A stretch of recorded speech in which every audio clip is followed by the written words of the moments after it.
The sea is broken. For generations, its rhythm has been the metronome of their existence. The slow inhale of high tide, the long exhale of the low. But today, the sea is exhaled and not stopped. It pulls back, not with the gentle sigh of a normal tide, but with a deep, gut-minus wrenching gasp. The water drains from the bay, exposing a world that should not see the sun. Kelp forests lie flat, their fronds like wet hair on a skull. Deep channels, usually hidden beneath churning waves, are now just muddy trenches. And the fish are everywhere. They shop and gasp in newly formed tide pools. Their silver bodies are frantic, glittering carpet on the dock, wet and, for the clan, a small band of Homo Habilis clinging to this coastal ledge. This is a miracle. After weeks of lean foraging, the sea has offered up its heart. A collective shout, a series of guttural cries of pure joy, erupts from the cliffside shelter. They scramble down the familiar path to the beach, their broad, flat feet slapping against the wet rock. This is the daily calculus of prehistoric life. Starvation is the default state. A bounty like this is a reprieve from a death sentence. The children are the first onto the exposed seabed, their high minus-pitched calls echoing in the unnaturally quiet air as they snatch at stranded crabs. The adults follow, their hands already gripping their most essential possession, the heavy, crudely flaked old oven chopper. It is a simple tool, a stone given a sharp edge, but it is the key to their survival. With it, they can smash shells, butcher carcasses, and defend themselves. Today, it will make them rich. But one of them does not move. The old man, Anu, remains at the edge of the tree line, his gnarled hands gripping a weathered staff. He is the clan's memory, his mind a repository of seasons, storms, and 1,000 tides. And what he sees fills him with a cold dread that has nothing to do with the morning chill. He does not see a gift, he sees a betrayal. The sea is not giving. It is pulling back, coiling, gathering its strength. He has watched it his entire life. It has a voice, a pattern. This silence, this deep and unnatural retreat, is the breath before a scream. He sees his people, his kin, lost in a frenzy of plenty, laughing as they use their choppers to split the heads of large, stranded fish.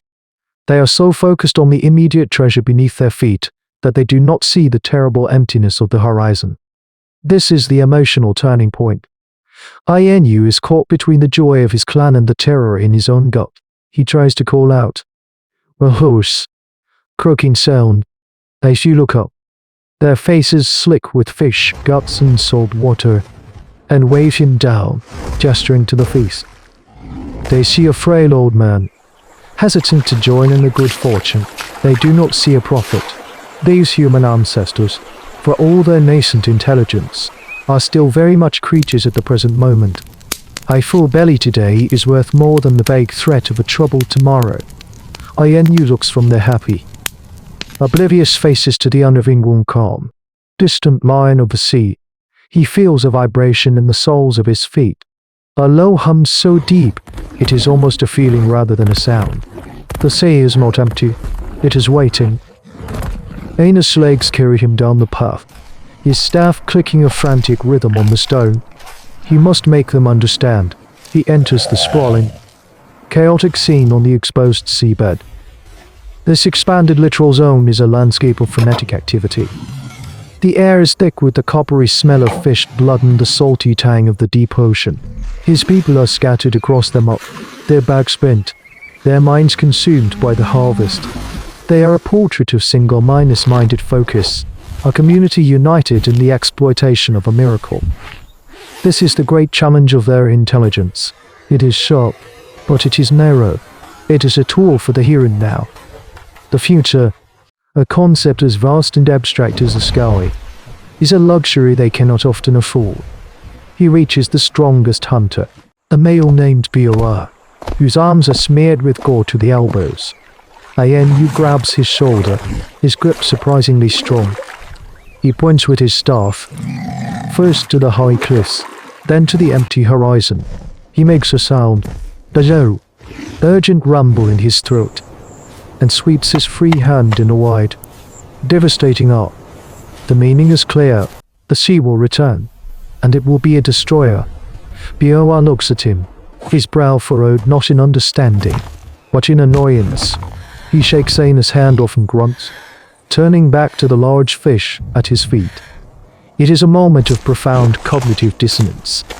The evidence of their senses, the face, the calm air, the placid, distant water, is so overwhelmingly positive that it renders Anus' warning an absurdity. To their brains, he is speaking the language of madness.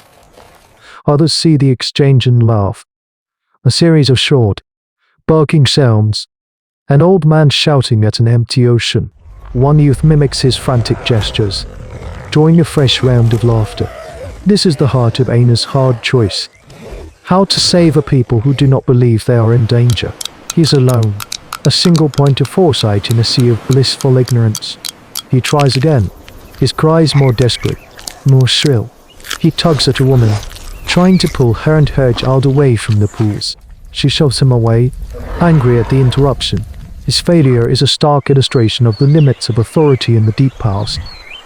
A glimpse into an era of prehistory, where leadership was earned moment to moment, and could be lost just as quickly. Then, the world changes. The laughter dies first, choked off by a new sensation. A low, continuous vibration begins to thrum through the muddy ground. A bass note that resonates in their bones.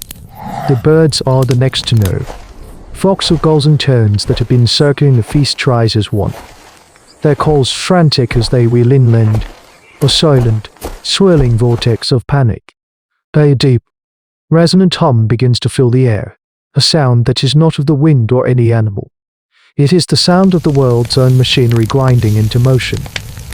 Every head now turns to the horizon. It is no longer a clean line. High darkness is growing there. A smudge of deep blue that seems to be rising from the sea itself, erasing the sky. The rumble intensifies, becoming a roar that is felt in the chest.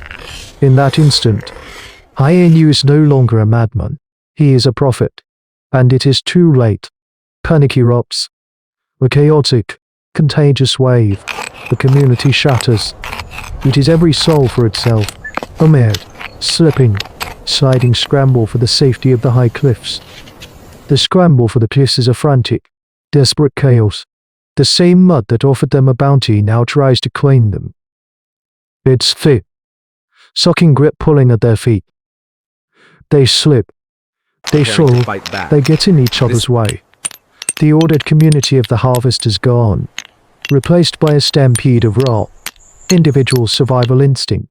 Inu, his old legs surprisingly nimble. He's already halfway up the familiar path, his wisdom having given him a crucial head start. He does not run with the blind panic of the others. He climbs with a grim purpose, pulling a young child up behind him. A final act of altruism in a world that is about to be unmade. He glances back only once. The dark line on the horizon is no longer a line. It is a roar, a moving mountain of water that blots out the sky. It's leading at a churning, frothing chaos of impossible scale. The roar is no longer a sound. It is a physical pressure that makes the air tremble. Those who are slowest, those who hesitated for a final fish or were caught in the deepest channels, are the first to be taken. The wave does not crash upon them. It swallows them. One moment they are there. Small, dark figures running against an impossible backdrop. And the next they are simply gone, erased by the immense, indifferent power of the ocean. Bioa, the strong hunter who had dismissed Tainu's warning, is nearly at the base of the cliff. He is carrying two children, his immense strength now a tool for salvation. He heaves them onto the first ledge and turns to climb himself. But the water is already there. It is a churning mass of mud, sand, and the bodies of the fish they had just been celebrating. It pulls him under. Inu reaches the top of the cliff, collapsing onto the grassy ledge beside a handful of others who were fast enough, or lucky enough, to make it. There are perhaps a dozen of them. out of a clan of more than 30. From their high vantage point, they have a god's minus eye view of the apocalypse. The water surges into the bay, a solid, unstoppable force. It pulverizes the base of the cliffs, sending tremors through the rock beneath them. The forest where they had sheltered, the beach where they had lived their lives, is scoured clean in a matter of seconds. The water keeps rising, turning their cliff-minus-top refuge into a small, precarious island.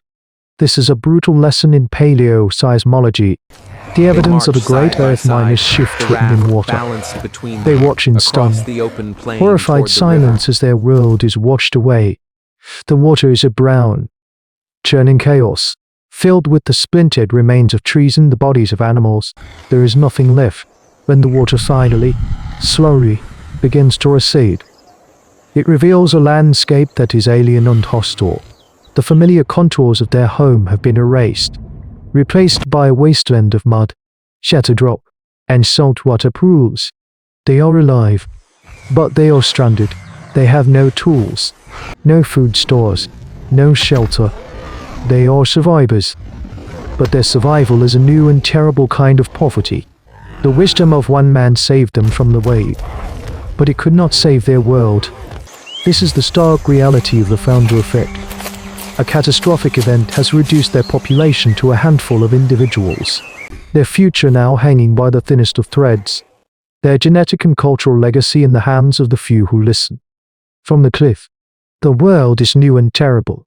The survivors, huddled together, are not a victorious remnant.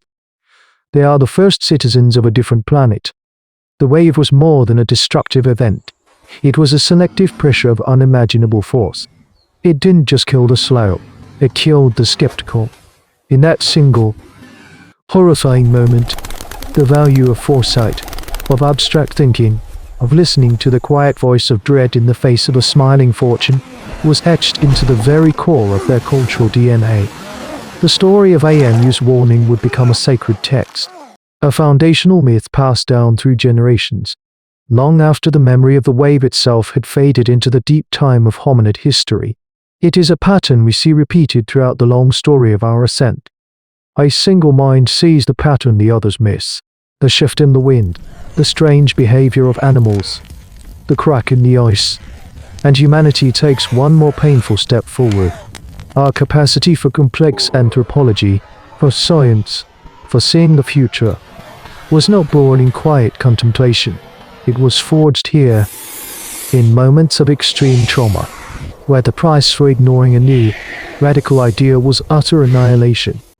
We are the descendants of the anxious and the paranoid, the children of the few who looked at a gift and saw the trap. The world is a book of betrayals. Wisdom is learning to read the preface. But not all threats come from the outside. Sometimes, the most dangerous frontier is the one within our own minds.